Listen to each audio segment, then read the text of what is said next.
Hello, and welcome to another edition of Mamas in Miami, where together we're navigating parenthood with unwavering solidarity and fierce love of one another.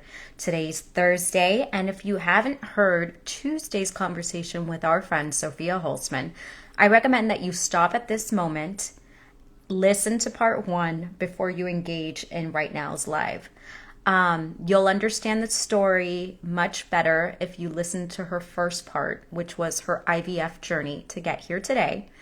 And today she's going to be telling us all about what happened after her IVF took and she was pregnant with her twins, and how the twins ended up spending the first 121 days of their life in the NICU. I just did some quick stats right now, and according to Google, Oak Bend Medical Center says that between 10 and 15 babies born in the United States require NICU special care. My daughter's also a NICU baby. I truly believe that NICU babies come home stronger than ever, and you're going to hear with Sophia that in fact did happen with her. So we've got a lot of ground to cover this morning. I don't want to take up any more time with the introductions. I'm going to go ahead and introduce Sophia right now, invite her into our chat so we can get started on our story.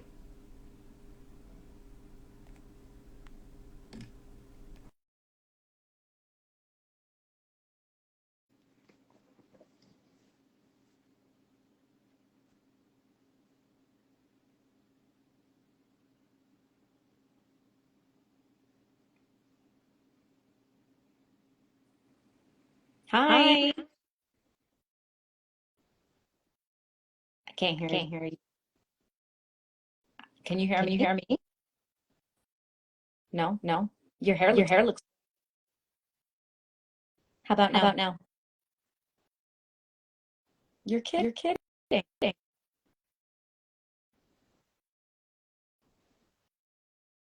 You're You're beautiful. Hold on.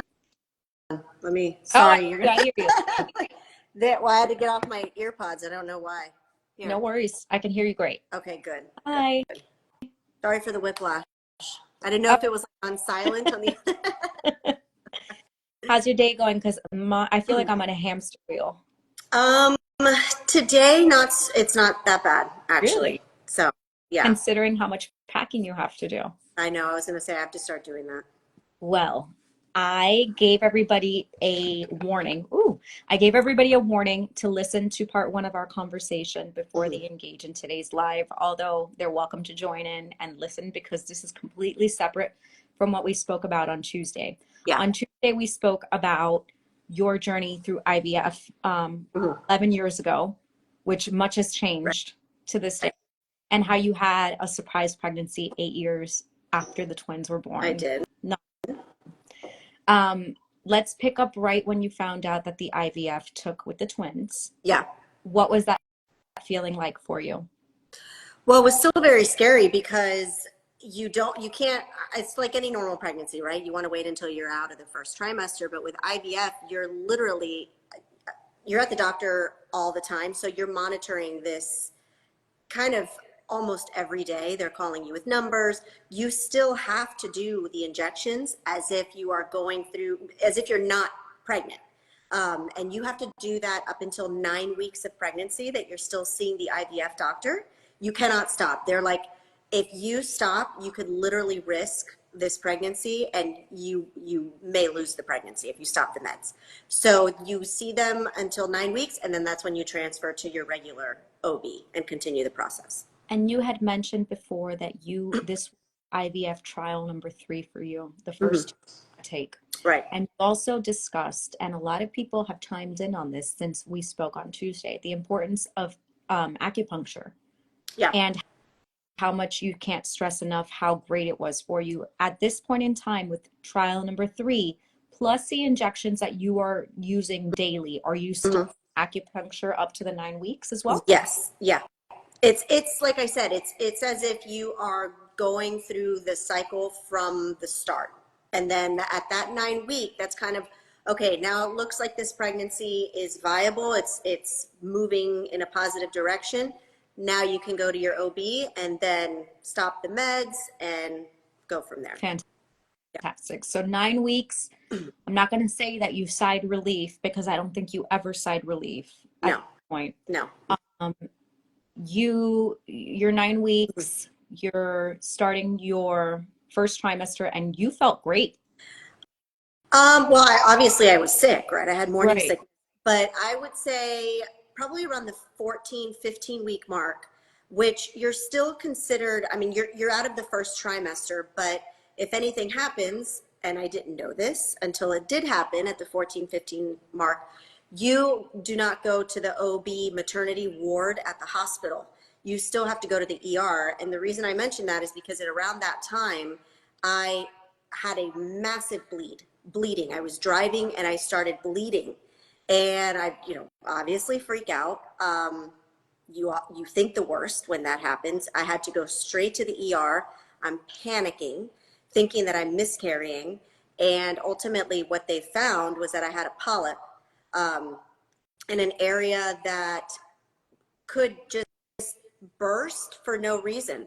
There were times where I was just laying down and I would feel blood and I'd have to go straight to the doctor. But at that point I didn't qualify yet in the pregnancy to go to the maternity ward. So I had to go to the ER. And this was something that they started monitoring throughout my pregnancy because they couldn't go in and remove it because of the location. So I had that happening I forgot constant. about that. Yeah. And then the doctor also told me that at about the 6 month mark, I would probably, because I'm petite and I was carrying multiples, to just kind of have it in the back of my head that I may have to go on some sort of bed rest at around the 6 month mark. So that was always a possibility as well. And I say you felt relatively good because considering everything that it took for you to get there, you weren't nonstop vomiting. I never saw you, uh, or I mean, if you had it, you concealed it extremely well. Yeah, it was in the morning, like typical morning sickness. So I wasn't nauseous the whole time, but it would come and go. It wasn't like severe morning sickness. It wasn't anything like that. you you always looked like you had swallowed a pea. You had the tiniest little belly for Yeah. multiples.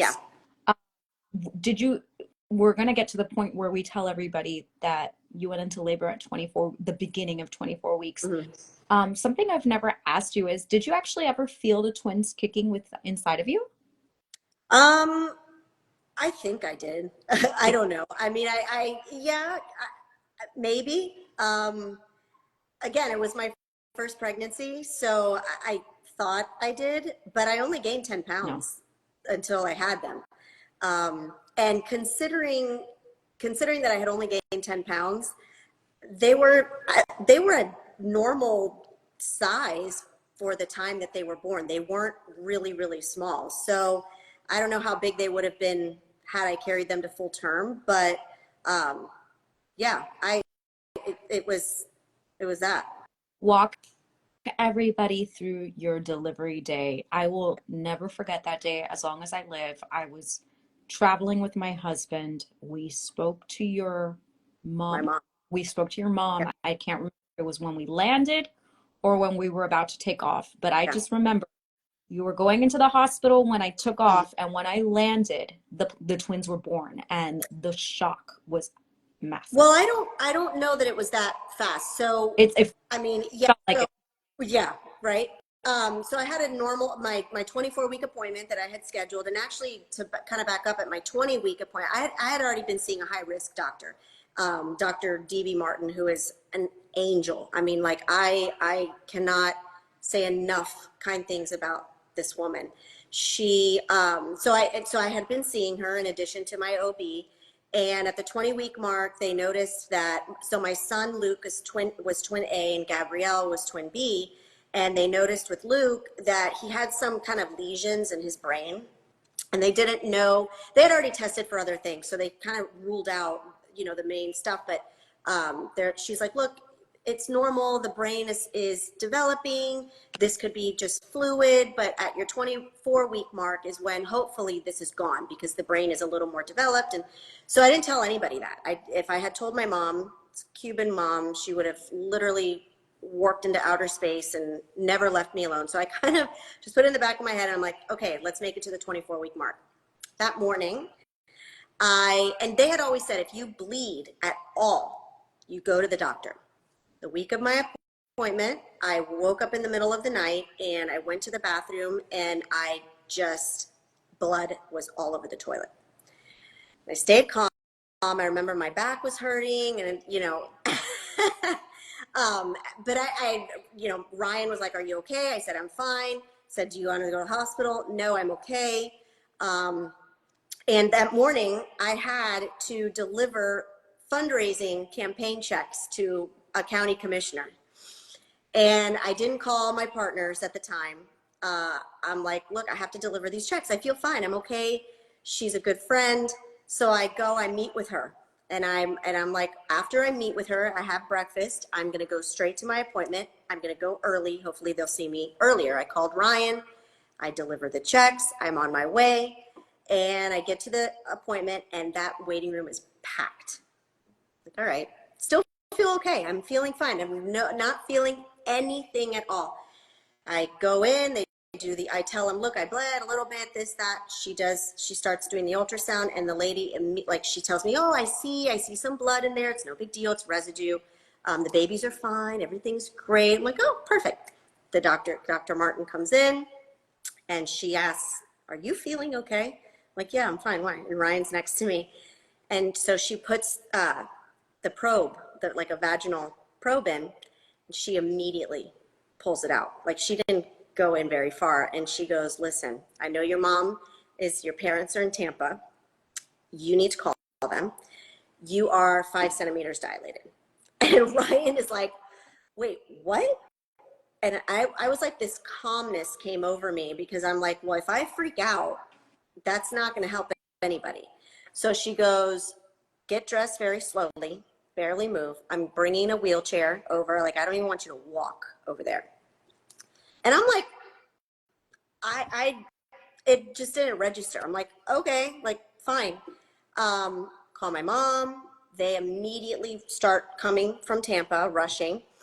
We go to the NICU across the street, and as the doors open, a friend of ours, her name is Fiona, is standing there as a nurse. Sweet and Ryan's like, Angel Fiona. yes. And Ryan is like, Fiona, what are you doing here? And she goes, well, what are you doing here? I'm a nurse here. I'm a NICU nurse. And I'm charge nurse today. He goes, oh my God, Sofia, they said she's in labor. And Fiona's like, stop. Immediately, we're going to take you up. She rushed me up. And it was like the red carpet came out.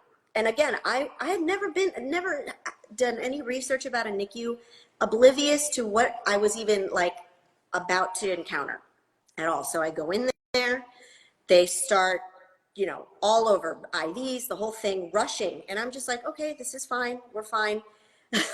I guess, I don't know if it was that day or the next day because this was like a 2-day process. Danny, I don't know if he called my phone. I think he did. He called Or you the did. day the twins were born. That Yeah. I know. Yeah. So we're not there yet. So they hooked me up to IVs, meds. NICU doctors are coming in talking to me. I'm like, I'm fine. Like, okay. Again, no idea. They give me medications. There was like a medication that they gave me that was magnesium to stop labor. They gave me a steroid. The steroid is, I learned after that it's surfactant where they give it to me, but it goes direct to the twins, to their lungs. And I like this magnesium was so hot, it made me so hot. I was like on fire, naked, just taking off all my clothes. Oh my God, they put me literally, my bed was at an angle to try to, so gravity wouldn't pull the twins out. They brought in an incubator into my room. Sorry. And I'm staring at this incubator and it's like, well, we have it here because if your water breaks or if your water starts to break at all, you must call us. Luke was head down. If he were to come out with the amniotic fluid, if he were to come out, your water breaks, the trauma would have squished his head. He would have died right then and there on the spot. They would have had to rush me, literally cut me open from top to bottom, pull Gabrielle out. And that's why they had the incubator there, because they were going to try to save her bedside. And I like, it's crazy that I'm crying because I've said this story a million times. And so I should be used to it by now. But that was what I was dealing with for 2 days, just staring at this thing. And so anytime I felt anything, any liquid, I'm calling, they're testing. My family comes, they're there. And this was for 2 days. And so that by the next day, this is now where Danny calls and everybody's like, oh my God, I'm at 24 weeks. I have never felt a contraction. But I was contracting the whole time. And Dr. Martin would come in and check me, and my OB, Dr. Paez, would come in and check. And she comes in, and my mom thinks that she is an angel. Like, she's like, anything that I have, did you call Dr. Martin? I'm like, Mom, she's not. She's a high risk pregnancy specialist, not a regular OB. But She is an angel, though. yeah. And So she comes Dr. in. P, if he's listening, or if Katie's listening, Yeah. Dr. Pies, oh, you are the best. Yeah, they are amazing. Katie, well, again, Katie, Ryan has known Katie since high school as well. So, Yeah. So Dr. Martin comes in, I would say the next day at about 7 p.m. And she's like, look, I need to check you.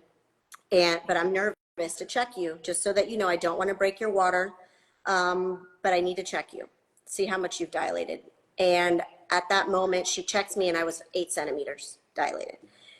She's like, look, and she asked my family to leave the room at that time. And she's like, look, I just want to talk to you and Ryan, and I need to ask you, you're 8 centimeters.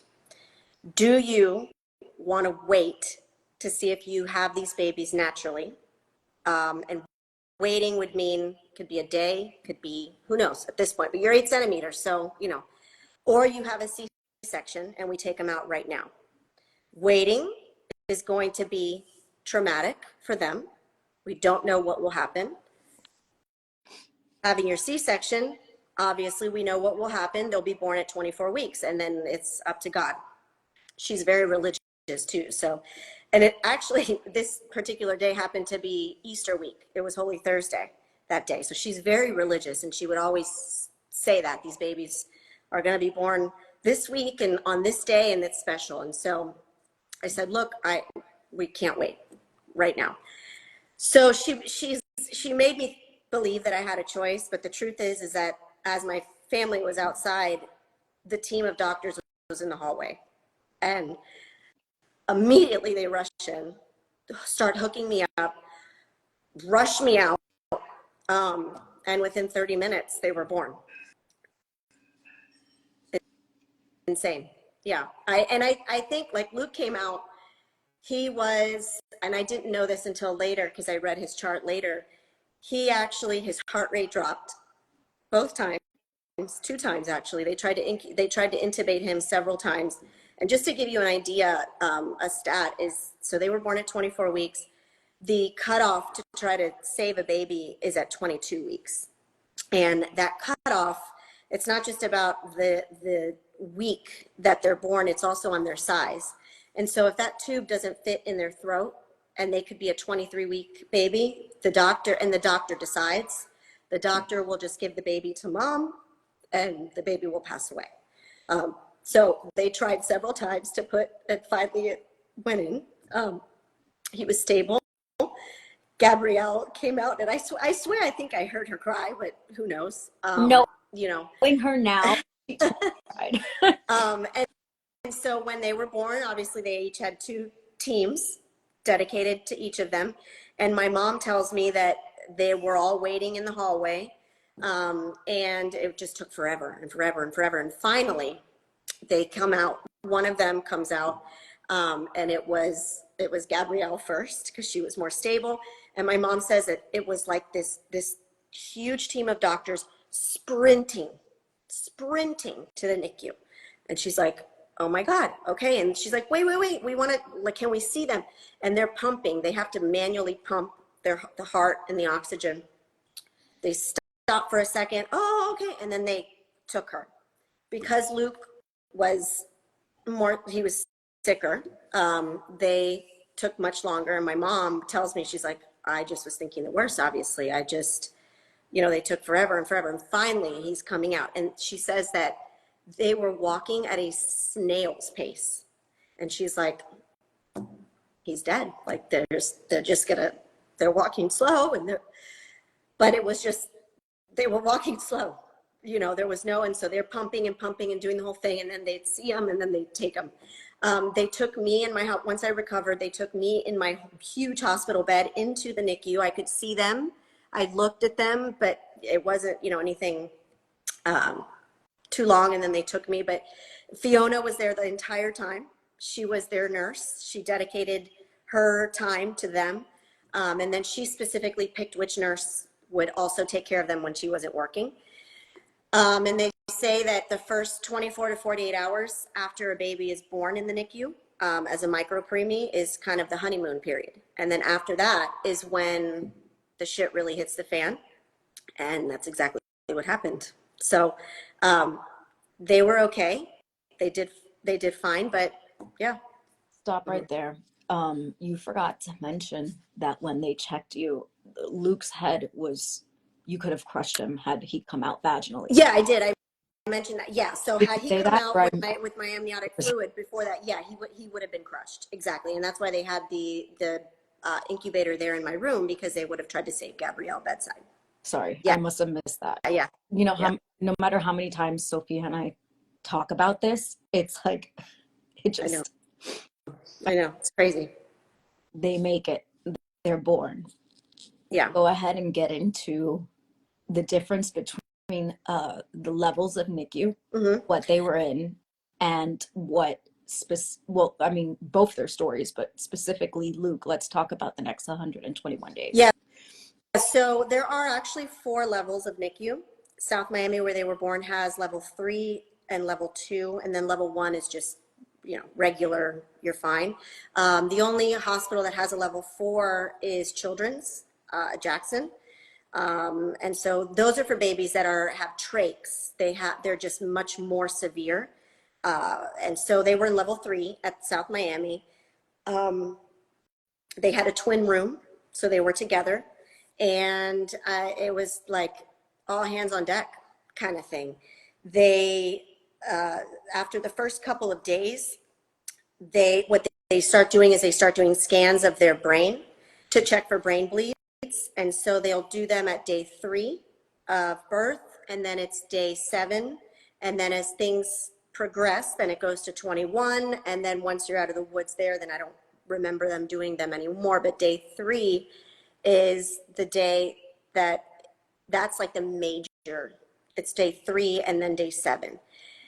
It's very common for micropreemies to have brain bleeds, and that's because the brain is developing. There's been a lot of trauma, and depending on the severity of the brain bleed will depend on the severity of the developmental issue that they may or may not have. If you do not have a brain bleed at day 3 or day 7, it's unlikely that you'll develop one at day 21, but thank God day 3 and day 7, they were fine, out of the woods with that. When they were born, their skin was transparent. They weighed 1 pound 6 ounces. They were 12 inches each. Their eyes were fused together. They had tubes everywhere. They basically developed out of my stomach. That incubator, that's what they were developed in. They had these masks over their eyes because any light would ruin their eyes. You had to be completely quiet in there because their ears, obviously. And they were on they were on what's called an oscillator. That is, it's a blessing and a curse at the same time, because they need that oxygen.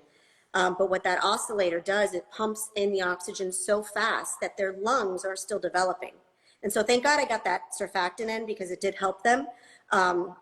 But basically, if you can imagine your lungs, and in your lungs you have little tiny balloons. Those are your air sacs. So as you breathe in, those air sacs clean the oxygen and you breathe out. Well, because that oscillator is pumping so fast, with these micropreemies, they don't have the time to not only breathe in and out, those airbags are developing also. And so the air gets trapped in your lungs. And you always hear about these micropreemies having severe lung issues, and that's why. So they would be getting x-rays every day, several times a day. They were checking their blood oxygen levels. So they were getting, and just to give you a kind of a cool stat is these micropreemies were born with a teaspoon of blood in their entire body. The blood that they have running through their veins now is not the blood that they were born with, because they had so many blood transfusions, and they are removing blood to do blood work. So as they're removing the blood, it makes them anemic, and so they have to have transfusions. So as time progressed, thank God they didn't get any brain bleeds, because that would have been terrible. They noticed that Luke's lungs, and you could see it in the x-rays, that they were starting to get cloudier and cloudier and cloudier. So they give meds for that. And really the only thing that the doctor would say is, we just need to give him time. Just need to give him time. And me, being me, I'm like, okay, well, but like, how much time? Like, are we talking like a day? Or like, I need more. And one doctor, Dr. B, he's like, he's okay. I'm like, what does that mean? Is he okay? Like, we're tracking to the good, or he's okay, we're like not that great? He's okay, he's okay. So about 2 weeks in, I go, and I would go every day at 7:30, because that's when the doctors and nurses would do their rounds. They would switch their shifts, and at 7:30 I come in one morning and I see one of the NICU doctors standing over his bed. Going, what are you doing here? Well, he had a rough night. I go, why didn't you call me? Because usually they'll call you in the middle of the night if you need to rush over. And she said, well, I didn't have time. I go, really? She goes, well, he stopped breathing. We had to bag him. And what that means is they had to manually, he had just stopped. So they had to manually pump oxygen into him until he revived, I guess. And so she never went to bed that night. She stayed at his bedside, making sure that he stayed alive, even though he had the oscillator in his throat. And so that started the journey of Luke, that he just went downhill from there. They put him on another breathing machine. So he was on 2 breathing machines, the regular oscillator and then the nitric oxide. He had a line of medications that I was signing paperwork every day. Well, we have to give him this, but it could make him blind. We have to give him this, it could make him deaf. Give him this, it could mess up his brain. And I'm just signing, because, it was my only option at that point. And every day you would see his lungs just get worse and worse, to the point where the lung that was retaining the oxygen overexpanded onto the other side of his chest, and it froze basically. And then the other lung collapsed. So it was one giant balloon in his chest, and it was frozen. So he wasn't breathing. I mean, the oscillator was keeping him alive at that point. And the doctor called me in, and Ryan, and they sat us down, and they're like, look, we've done all that we can do for him at this point. He is, by the way, this was a month and a half in. I had never held him before. I was able to hold Gabrielle, but Luke, and she was going through normal NICU baby micropreemie things, but not like Luke at all. And they're like, look, we've done all that we can do for him. He's going to pass away. His lungs, his organs are going to start shutting down individually. And so we need you to call your family. And we just, so I did. I called my mom, hysterical. Her and my aunt came, and she was like, you do nothing to him. You do not touch one thing. Do not shut anything off. So she gets there. And Dr. George Perez, who's the head neonatologist at South Miami Hospital, who's another angel. I mean, the hospital's just filled with angels. He comes in and he says, look, you guys go to lunch. I would like to kind of mess around with this oscillator and this nitric oxide. I'm going to just change some numbers here because I can do that. We haven't done that yet. And I just want to see. But go to lunch, get out of here. So we go. He had our numbers. He's like, I'll call you if anything. Trust me. So we're at lunch, and of course, we hadn't even ordered yet, and we get a phone call. We're like, you have to be kidding me. He calls, and he's like, look, I don't know what I did, honestly, but he seems to be getting better. And actually, going back, because when we would go into the NICU, I would go in and I would start talking. Luke would get agitated because they hear you, they hear everything. So when they say, when you have a NICU baby, talk to the baby, tell them about their house and their lives and, you know, about you and their siblings or whatever. You have to do that, read to them, sing to them, all of that stuff. And so they do, they respond to you. And so he would hear my voice and he would start getting agitated. You'd see his heartbeat up and down. And they're like, look, we have to put him on fentanyl. He has to be sedated completely. And now I'm thinking, oh my God, fentanyl, are you kidding me? Like, he's going to be addicted to this, you know, and they're like, look, it's so minor. He's not, he'll be fine. He might have a little bit of withdrawals, but it's not anything that you're going to see. So he was completely sedated, completely. They couldn't, at the time, they talked about maybe piercing his lung to try to let the oxygen out, which is a common practice that they do, like popping a balloon. But they're like, he's not going to make it. We'll kill him doing that. They also, actually, this is after, sorry. I'm like, so many things happen. So the doctor calls, he said, look, I think it looks like he's doing better, but we still have to give it time. And literally from that moment forward, his lungs started clearing and clearing and clearing. And I don't know to this day what Dr. Perez touched, but whatever he touched made it work. Of course, after that, they thought that he had meningitis, so they gave him a spinal tap. And luckily, there was nothing. But, you know, because of all of the different types of oxygen that he had, they were worried that he was going to be blind or have vision issues. So as a micro preemie, an ophthalmologist comes in every 2 weeks, and they do this for both. And so because your eyes are developing, of course, and so your veins are kind of developing and forming, and sometimes with these micro preemies, they start swirling in your eyes, and that could cause blindness. So the ophthalmologist would come, and they would wrap them really tight like a caterpillar. Wrap. They would stop their feedings, which is a big deal for them. And he would come in, and he would get like a tweezer, and it's kind of invasive. They've asked me to leave because it's traumatizing. It's a tweezer that opens up their eyes, and they shine this extremely bright light into their eyes to see how they're developing. And then they will do treatments from there. But that's just, like I said, I mean, these were things every 2 weeks. An infectious disease doctor would come in just from head to toe, look at them, because staph infection will kill them. And there's nothing you could do if they get staph. Nothing. You try to stop it with antibiotics, but if they get staph, it's over. But, you know, their eyesight, blood transfusions, staph infection, you name it, these kids have gone through trauma that I can't even describe to you. And this was all, they weren't even supposed to be born yet. This was all, they were still in the level 3. So when I say these kids are resilient, you have no idea, none whatsoever. Until you meet them and Yeah. you see them playing lacrosse and you see them singing and dancing and swimming. I get emotional because I feel like they're my kids too. I've been with them since day one also, and to see 2 summers ago or 1 summer ago, we had Luke win a fair for staying on a sheep the longest and mutton busting, and he won a trophy that was larger than him. Yeah. To see him doing these things today, there is a God. There has to be a God, because these children are miracles. It's insane to, you know, I've met so many moms and seen so many babies that were born either at 24 weeks or even later that didn't make it.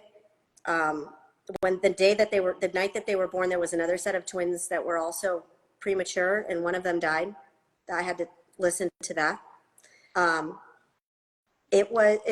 It's just, and again, I mean, when they came out, Luke actually came out of the hospital before his sister, which is insane.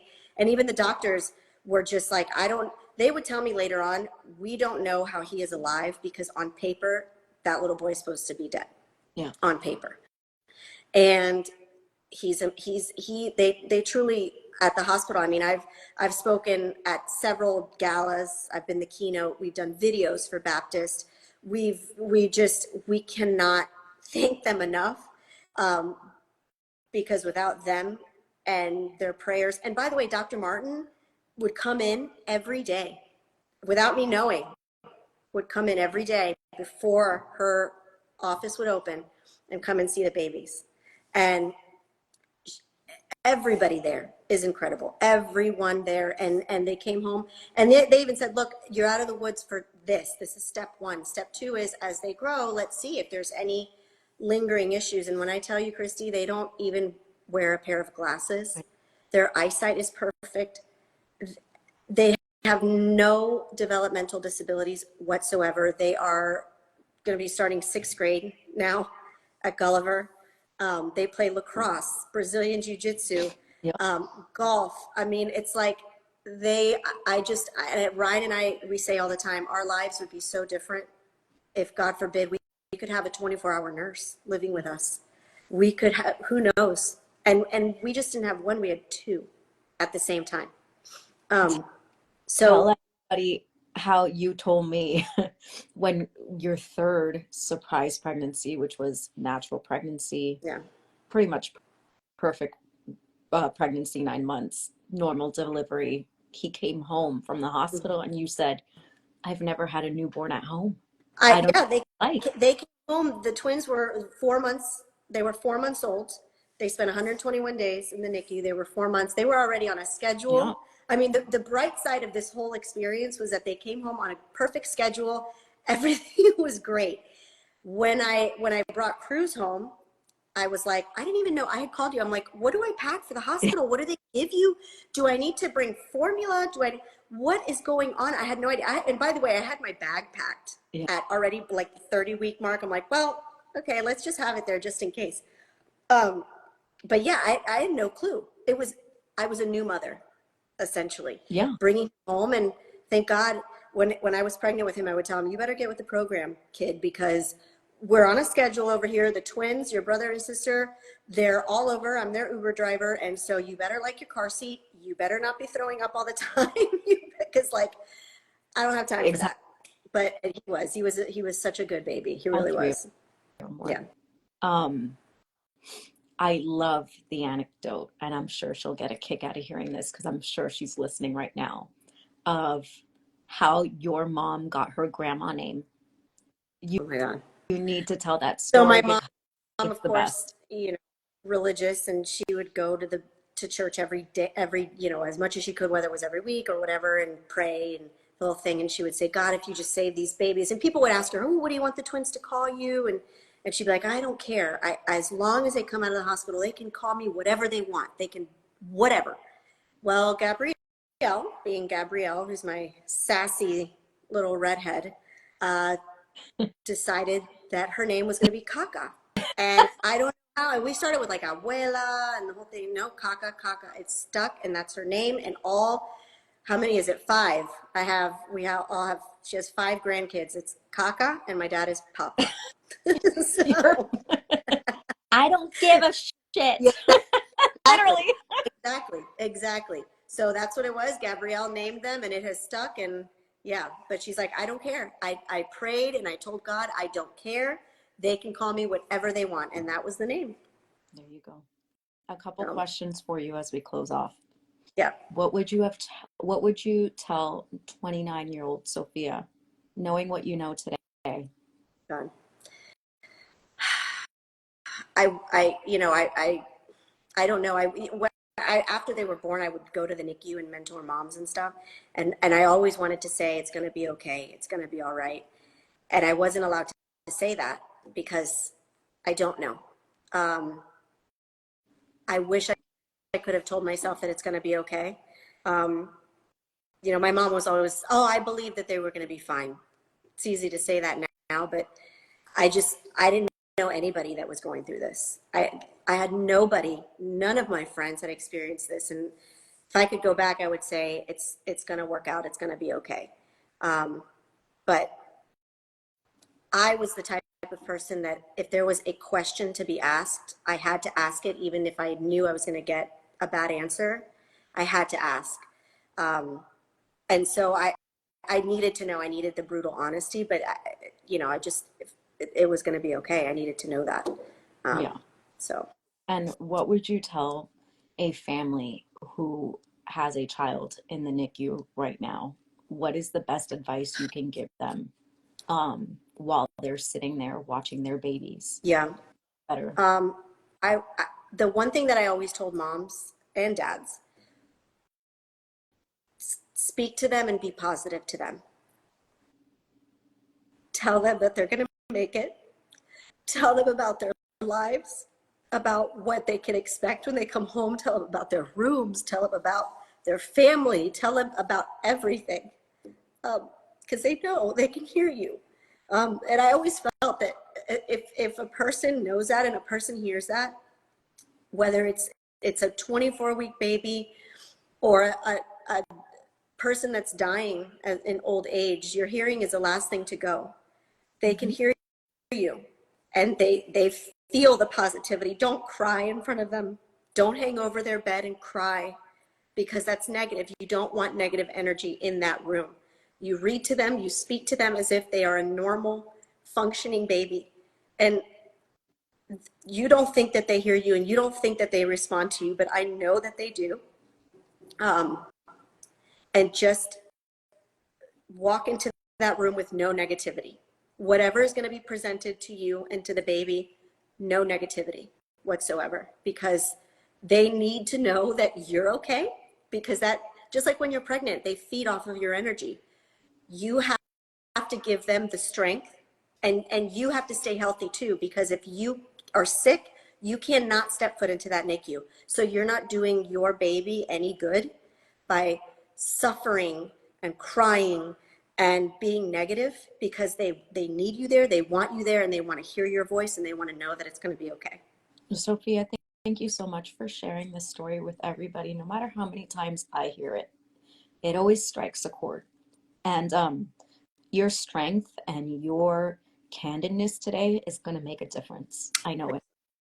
I hope so. I want hope so. you to enjoy the twins now on this vacation that you guys are taking, because they are going overseas and they're going to do amazing things while they're there. I know you're going to miss your little one, but Yeah. great hands with Abuela, and With thank Kaka. with Kaka. So thank you. I hope you'll come back again and share more stories with us about the twins, and I will. share pictures with everybody, because I'm sure they're going to love to see. These kids are badass lacrosse players. We try. Well, and if I can close with one thing that Dr. Perez is, we were wheeling the babies out. It was Luke first. He looked at me and he goes, do everything that you can with them because they deserve it. Take care of them. So that's what we're doing. We're trying. You're going above and beyond. You and Ryan are amazing parents. Yeah. Thank you so much, Sophia. Until next time, everybody, keep your sanity very strong. I guess today we could say keep your tissues close. Hug your kids a little tighter today, guys. We'll see you all next week. Bye. Bye.